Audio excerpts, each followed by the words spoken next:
Estaba a tentación de se render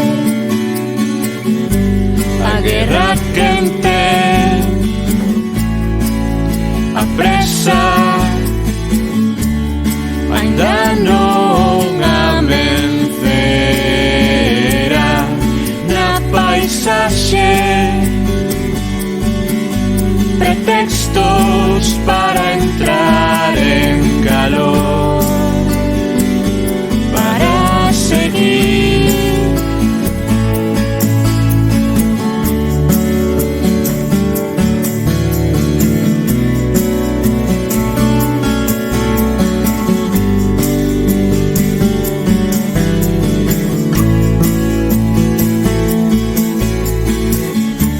Podemos ler os labios,